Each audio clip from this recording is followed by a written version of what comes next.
सभी साथियों को नमस्कार। Down the memory lane program के नए एपिसोड में आप सभी का स्वागत है। आज हमारे मेहमान हैं एसीपी श्री रमेश कुमार नारंग, जो दिल्ली पुलिस की ईओडब्ल्यू यूनिट में पोस्टेड हैं और इस महीने रिटायर होने जा रहे हैं। सर, बहुत बहुत स्वागत है आपका। Thank you. सर, चंद दिनों बाद आप दिल्ली पुलिस परिवार को अलविदा कहने जा रहे हैं। मैं जानना चाहता हूँ किस तरह की फीलिंग से आप इस दौरान गुजर रहे हैं। मैं अपने आप को बड़ा गौरवान्वित महसूस करता हूँ कि मुझे महकमे में 34 वर्ष 5 महीने और 25 दिन विभिन्न पदों पर काम करने का मौका मिला, तो मुझे बहुत एक्सपोजर मिला। तो मैं इस महकमे की बातों को कभी भूल नहीं पाऊँगा, अविस्मरणीय है मेरे लिए। सर, आप बताएं कि आप कहाँ से बिलोंग करते हैं और किस चीज़ ने आपको दिल्ली पुलिस में आने के लिए प्रेरित किया। मैं बेसिकली हरियाणा में पंचकुला शहर से बिलोंग करता हूँ और मुझे पुलिस ने विशेष रूप से इसलिए प्रेरित किया। एक तो यूनिफॉर्म सर्विस का एक अलग चार्म होता है। एक यूनिफॉर्म सर्विस ऐसी है, स्पेशली पुलिस डिपार्टमेंट, जहाँ विभिन्न समाज के विभिन्न प्रकार के लोगों से हमारा वास्ता पड़ता है और हमें एक गरीब जो हैं लोग हैं, डिप्राइव्ड क्लास है, उसकी भी सेवा करने का बड़ा मौका मिलता है और अपराधियों को पकड़ने का मौका मिलता है। समाज की सफाई भी होती है और एक आदमी के लिए सुरक्षा का भाव भी होता है। सर, 34 साल से ज़्यादा का आपका करियर रहा है। अगर मैं आपसे बात करूं कि एक वर्ड या एक सेंटेंस में आपको इन 34 सालों को सम अप करना हो तो आप किस तरह करेंगे। Super excellent.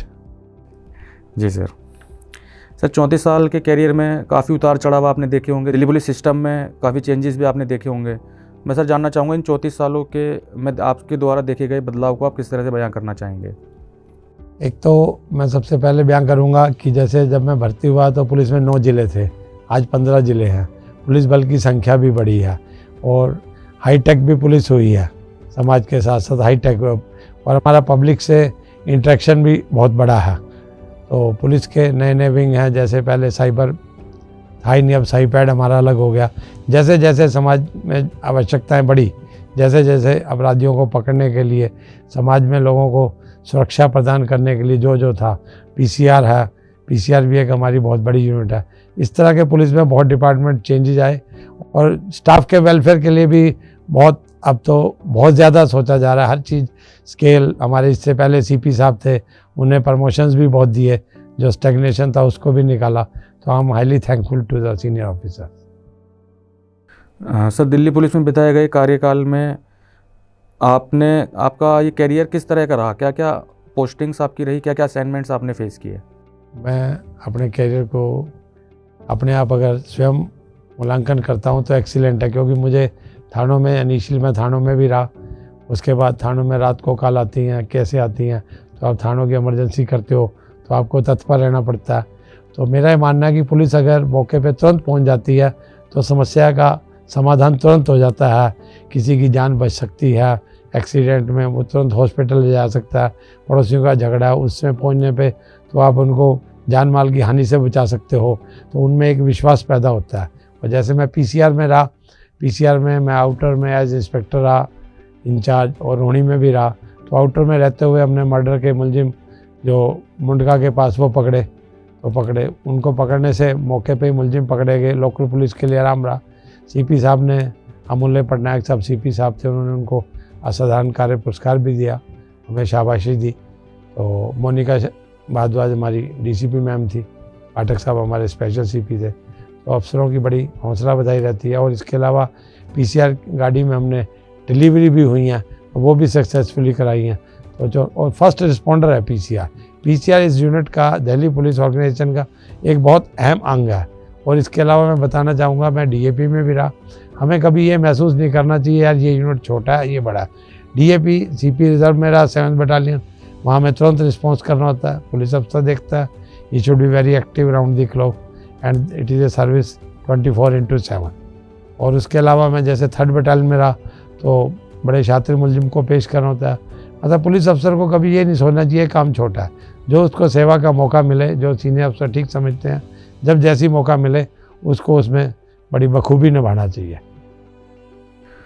सर, जैसा कि आपने बताया कि आपने विभिन्न यूनिट्स में और डिस्ट्रिक्ट्स में काम किया है, अलग अलग चुनौतियां आपने फेस की हैं। मैं सर जानना चाहता हूँ कोई 1 या 2 दिलचस्प किस्से, इंटरेस्टिंग केस जिसका आप हिस्सा रहे और आप हमसे साझा करना चाहें।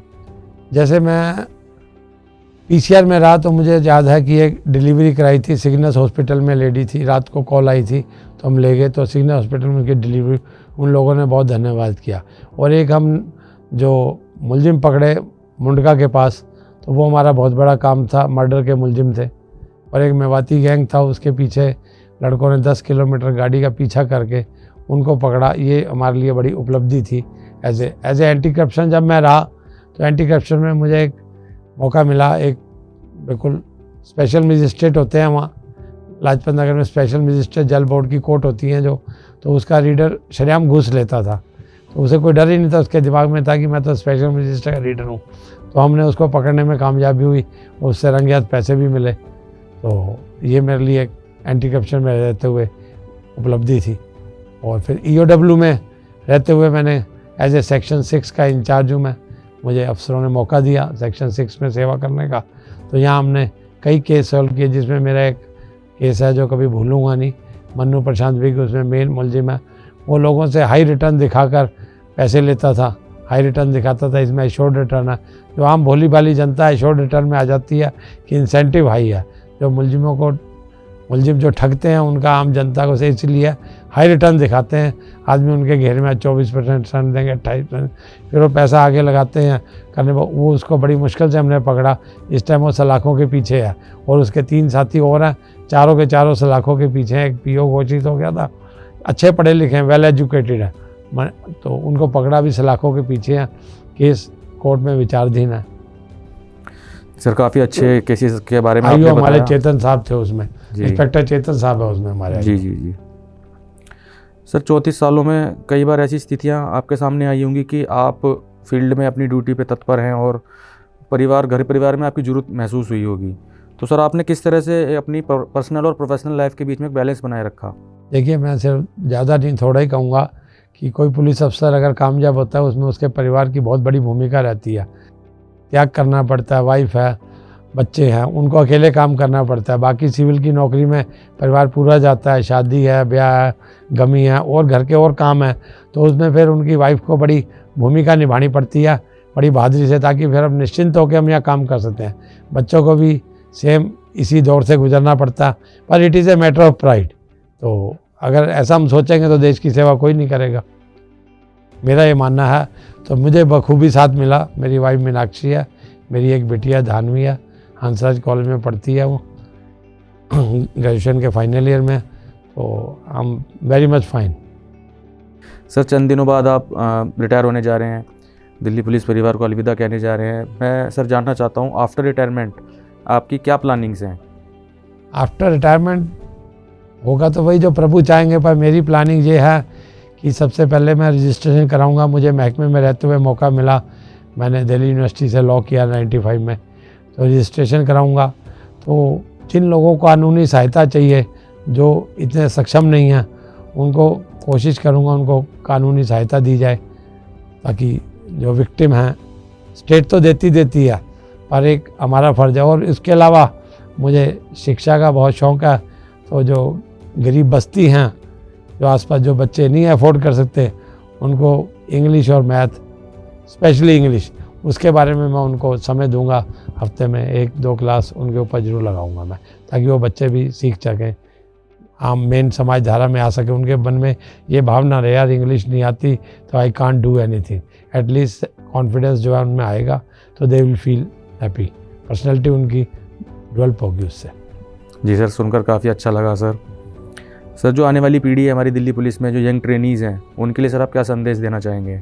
मैं उनको सिर्फ एक संदेश देना चाहूँगा, आज की जो आ रही है नई पीढ़ी, दे आर वेरी स्मार्ट। बस उन्हें सिर्फ थानों में काम करने के लिए कतराना नहीं चाहिए, दिन रात काम करना तो करना। तो they should be very dedicated. उसमें ये ना सोचें यार बस्ती में जाना है, यहाँ जाना है, जहाँ पोस्टिंग डिपार्टमेंट दे दे और काम करें, और अच्छी तरह कानून से अपने आप को बड़े बिल्कुल वेल वर्स्ड रखें, क्योंकि आजकल टेक्नोलॉजी बड़ी हाई है।